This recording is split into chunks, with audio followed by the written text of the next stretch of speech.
વિદ્યાર્થી મિત્રો, last time આપણે ઓક્સિડેશન આંકના નિયમો શીખ્યા. હવે ઓક્સિડેશન આંકના નિયમો પરથી આપણે આજે જે તે ઓક્સિડેશન આંકનો જે તે ઘટકનો ઓક્સિડેશન આંક ડિસાઇડ કરવાના છીએ.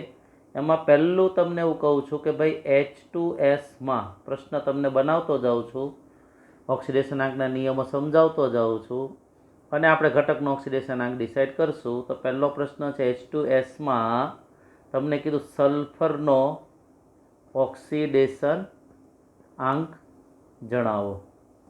સલ્ફરનો ઓક્સિડેશન આંક જણાવો.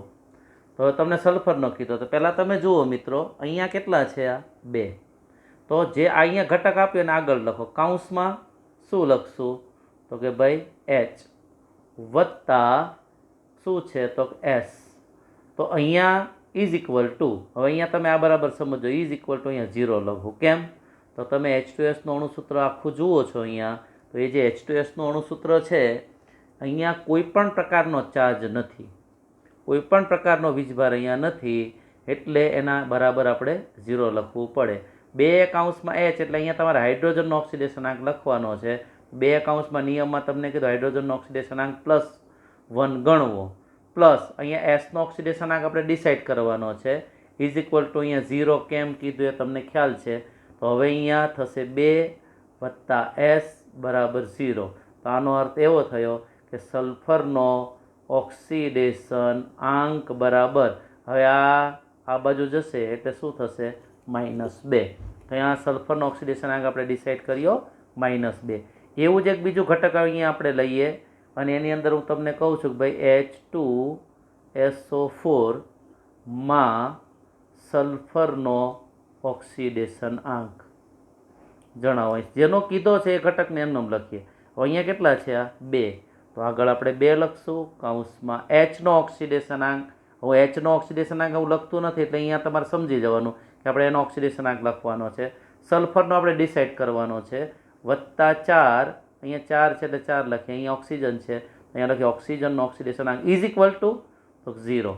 કેમ 0?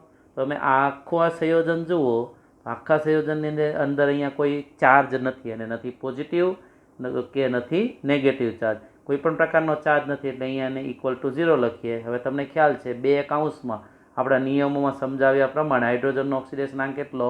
+1, પ્લસ સલ્ફરનો ઓક્સિડેશન આંક ડિસાઇડ કરવાનો છે, વત્તા તો અહીંયા 4 કૌંસમાં ઓક્સિજનનો ઓક્સિડેશન આંક. તો ઓક્સિજનનો ઓક્સિડેશન આંક કેટલો નક્કી કરેલો છે આપણે? તો -2. તો અહીંયા +2 થશે, વત્તા S, 4 ગુણ્યા 2 એટલે -8. તમે નિયમો ગણિતના શીખ્યા છે, પ્લસ માઇનસ થાય, ઇઝ ઇક્વલ ટુ 0. તો હવે અહીંયા Sનો ઓક્સિડેશન આંક નક્કી કરીએ તો 8માંથી 2 જાય એટલે અહીંયા વધશે 6. અહીંયા હું લખું છું S -6 ઇઝ ઇક્વલ ટુ 0. હવે 6 આ બાજુ જશે તો અહીંયા જે આવે છે સલ્ફરનો ઓક્સિડેશન આંક બરાબર +6. એકદમ સરળ છે વિદ્યાર્થી મિત્રો. હજુ એક ઘટક આપણે લઈએ. એ ઘટકને લઉં છું H3PO4. H3PO4માં તમને કીધું ફોસ્ફરસનો ઓક્સિડેશન આંક જણાવો. તો અહીંયા કેટલા છે આ મિત્રો? 3. તો આગળ 3 લખીએ. આ શું છે? H. તો Hનો ઓક્સિડેશન આંક. નો ઓક્સિડેશન આંક એવું લખતો નથી હું, એટલે સમજી જવાનું અહીંયા ઓક્સિડેશન આંક જ આપણે ડિસાઇડ કરીએ છીએ. ફોસ્ફરસનો ઓક્સિડેશન આંક ડિસાઇડ કરવાનો છે, વત્તા આ કેટલા છે? તો કે 4 કૌંસમાં ઓક્સિજનનો ઓક્સિડેશન આંક ઇઝ ઇક્વલ ટુ 0. કેમ? તમે આખું તમે જુઓ તો સંયોજન, એ સંયોજનની અંદર કોઈ પણ પ્રકારનો અહીંયા પોઝિટિવ કે નેગેટિવ કોઈ પણ પ્રકારનો ચાર્જ નથી, એટલે 0 લખીએ. જો ચાર્જ હોય પોઝિટિવ તો પોઝિટિવ લખવો પડે, નેગેટિવ હોય તો નેગેટિવ. આની પછીના ઉદાહરણમાં આપણે એવું લેશું. તો 3 કૌંસમાં હાઇડ્રોજનનો ઓક્સિડેશન આંક +1 પ્લસ ફોસ્ફરસનો ઓક્સિડેશન આંક ડિસાઇડ કરવાનો છે, વત્તા 4 કૌંસમાં ઓક્સિજનનો ઓક્સિડેશન આંક નિયમ પ્રમાણે -2 ઇઝ ઇક્વલ ટુ 0. અહીંયા ગુણાકાર કરો એટલે +3 વત્તા ફોસ્ફરસનો ઓક્સિડેશન આંક અહીંયા થશે -8 ઇઝ ઇક્વલ ટુ 0. બરાબર? -8 છે. હવે અહીંયા તમે જુઓ તો સરવાળાના નિયમો લાગુ પાડો એટલે -5 ઇઝ ઇક્વલ ટુ 0. તો ફોસ્ફરસ જે છે એ ફોસ્ફરસનો ઓક્સિડેશન આંક બરાબર શું આવ્યું? +5. ઓકે. હવે હજુ એક ઘટક લઈ લઈએ આપણે H4V6 SiO17 ઇઝ ઇક્વલ માં તમને કીધું વેનેડિયમનો ઓક્સિડેશન આંક. તો વેનેડિયમનો ઓક્સિડેશન આંક અહીંયા આપણે ડિસાઇડ કરવાનો છે. તો આપણે ડિસાઇડ કરીએ વેનેડિયમનો ઓક્સિડેશન આંક. તો જે નિયમો શીખ્યા છીએ એ પ્રમાણે અહીંયા કેટલા છે? ચોગડે 4. તો અહીંયા લખશું 4 કૌંસમાં શું છે? H. તો અહીંયા લખીએ H નો ઓક્સિડેશન આંક વત્તા આ કેટલા દેખાય છે તમને? 6 કૌંસમાં વેનેડિયમનો ઓક્સિડેશન આંક વત્તા અહીંયા કેટલા દેખાય છે આ તમને? 17. તો અહીંયા 17 લખો. આ શું છે? ઓક્સિજન. તો ઓક્સિજનનો ઓક્સિડેશન આંક ઇઝ ઇક્વલ ટુ 0. હું આ એવી આશા રાખું કે હવે અહીંયા કેમ 0 લખ્યું મારે સમજાવવું નહીં પડે, છતાં હું કહી દઉં છું. કેમ? તો આખું સંયોજન જુઓ. સંયોજન જોયું, એની અંદર તમે જુઓ અહીંયા કોઈ પણ પ્રકારનો પોઝિટિવ કે નેગેટિવ ચાર્જ નથી, ઇક્વલ ટુ આવશે 0. અહીંયા ઓક્સિડેશન આંક લખીએ 4 વત્તા 1, કેમ કે હાઇડ્રોજન ઓક્સિડેશન આંક +1. ધાતુ હોતે ને તો -1 લખતે, પણ એની સાથે કોઈ ધાતુ જોડાયેલી નથી. 6 કૌંસમાં વેનેડિયમનો ઓક્સિડેશન આંક ડિસાઇડ કરવા એટલે એમને રવા દો. વત્તા 17 માઇનસ ઓક્સિજનનો ઓક્સિડેશન આંક -2 ઇક્વલ ટુ 0. તો અહીંયા તમે ગુણાકાર વત્તા 4 6 વત્તા અહીંયા થશે ઓછા, એટલે 17 દુ 34 ઇઝ ઇક્વલ ટુ 0. હવે તમે અહીંયા જુઓ તો 6v આ બેને તમે નિયમ લાગુ પાડો એટલે અહીંયા થશે -30 ઇઝ ઇક્વલ ટુ 0. 6v 30 પેલી બાજુ જાય એટલે વત્તા 30 વેનેડિયમનો ઓક્સિડેશન આંક એટલે 30 ને 6 વડે ડિસાઇડ કરો તો 6 પંચા થાય 30. એક સ્ટેપ વધારે લખીએ 30 ભાગ્યા 6. તો અહીંયા તમે છેડું ઉડાડો એટલે 5 આવશે, એટલે અહીંયા થયો વેનેડિયમનો ઓક્સિડેશન આંક બરાબર +5. છે ને મિત્રો? એકદમ સરળ. ઓકે, હવે તમને પેલું ધન અને ઋણવાળું આપણે સ્ટેપ લઈએ એટલે તમને એની અંદર પણ કોન્ફિડન્ટ આવી જાય. ચાલો હવે અહીંયા તમને લઉં છું ClO4 માઇનસ માં Cl નો ઓક્સિડેશન આંક. બરાબર. તો અહીં Cl નો ઓક્સિડેશન આંક ડિસાઇડ કરવાનો છે.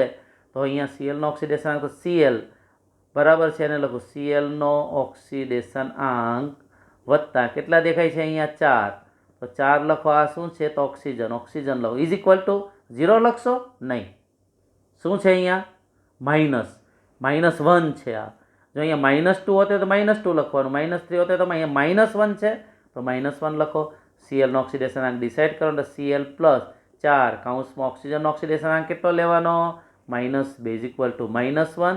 Cl -8 is equal to -1. 8 પેલી બાજુ જાય એટલે થશે Cl નો ઓક્સિડેશન આંક કેટલો આવ્યો? +7.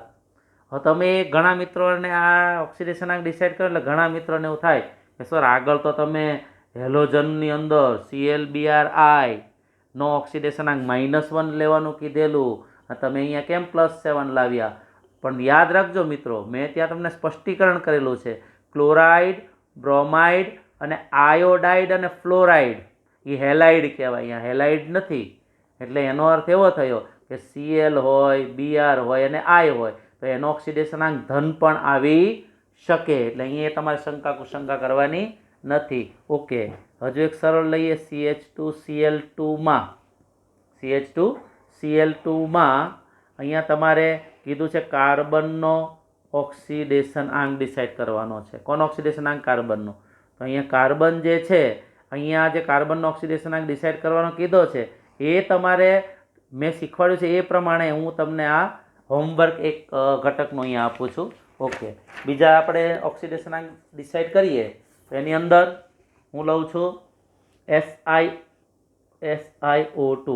તો ઘણા મિત્રોને થશે SiO2 આવ્યું એટલે પેરોક્સાઇડ હોય, પણ મેં તમને જે પેરોક્સાઇડ આપ્યા ને યાદ રાખજો, આ પેરોક્સાઇડ નથી, આ સિલિકોન ડાયોક્સાઇડ છે.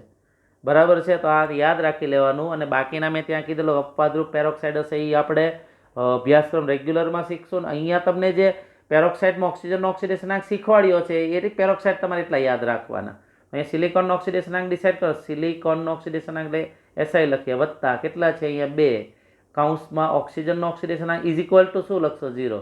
કોઈ પણ પ્રકારનો ચાર્જ અહીંયા નથી એટલે 0. સિલિકોનનો ઓક્સિડેશન વત્તા 2 ઓક્સિજનનો ઓક્સિડેશન આંક કેટલો લેવાનો? -2. અપવાદ નથી તો માઇનસ, અપવાદ વાળા છે એ બધા મોઢે કરજો બરાબર. તો ઇઝ ઇક્વલ ટુ 0 એટલે સિલિકોન -4 ઇઝ ઇક્વલ ટુ 0 એટલે SI નો ઓક્સિડેશન આંક થશે +4. ઓકે, હજુ તમને એક ધન ઘટકનો લઈ બતાવું, બરાબર? એટલે તમને બરાબર મિત્રો કોન્ફિડન્ટ આવી જાય કે ભાઈ NH4 પ્લસમાં નાઇટ્રોજનનો ઓક્સિડેશન આંક ડિસાઇડ કરો. તો નાઇટ્રોજનનો ઓક્સિડેશન આંક એટલે નાઇટ્રોજનનો ઓક્સિડેશન આંક વત્તા કેટલા દેખાય છે? 4. તો અહીંયા લખીએ 4 કૌંસમાં હાઇડ્રોજનનો ઓક્સિડેશન ઇઝ ઇક્વલ ટુ શું છે આ? +1. એટલે અહીંયા લખશું +1. જો અહીંયા +2 હોતે તો +2 લખતે. Okay.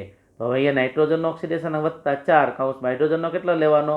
+1 is equal to +1 n is equal to sorry એક સ્ટેપ વધારે લખીએ n+4 થશે ને ઇઝ ઇક્વલ ટુ +1. હવે 4 પેલી બાજુ જશે એટલે તમે નિયમો લાગુ પડો એ પ્રમાણે નાઇટ્રોજનનો ઓક્સિડેશન આંક કેટલો થાય? -3. હવે આ 4 આ બાજુ જાય એટલે તમને ખ્યાલ આવવો જોઈએ 4 આ બાજુ જશે એટલે +1 -4 થશે અને અહીંયા તમે નિયમ લાગુ પાડો નાઇટ્રોજનનો -3 ઓક્સિડેશન આંક આવે. એક ઘટકનો હજુ એક ડિસાઇડ કરી લઈએ. ઋણ એક લઉં છું, ચાલો. Cr2O7 - 2 માં તમને કીધું Cr નો ઓક્સિડેશન આંક તો હવે કેટલા દેખાય છે? બગડે 2. આ શું છે? તો Cr ક્રોમિયમ વત્તા આ કેટલા દેખાય છે? 7 લખો. આ ઓક્સિજનનો ઓક્સિડેશન ઇઝ ઇક્વલ ટુ કેટલા છે? -2. તો -2 લખો. જે હોય તે ચાર્જ લખો. 2Cr પ્લસ તમને નિયમ ખબર છે 7 કૌંસમાં ઓક્સિજન ઓક્સિડેશન આંક -2 ઇઝ ઇક્વલ ટુ -2. તો 2Cr -14 ઇઝ ઇક્વલ ટુ -2. તો 2Cr હવે -14 પેલી બાજુ જાય એટલે -2 વત્તા 14 એટલે 2Cr બરાબર શું આવશે? +12 આવશે. હવે 2 વડે તમે ડિસાઇડ કરો Cr બરાબર +12 ભાગ્યા 2. તો અહીંયા Cr નો ઓક્સિડેશન આંક બરાબર કેટલો આવશે? +6. બાકીના ઓક્સિડેશન આંકના નિયમો તમે બરાબર ડિસાઇડ કરશો. બાકીનું નેક્સ્ટ લેક્ચરની અંદર આપણે વિગતે જે ચલાવવાનું થશે તે પછી ચલાવશું. Thank you.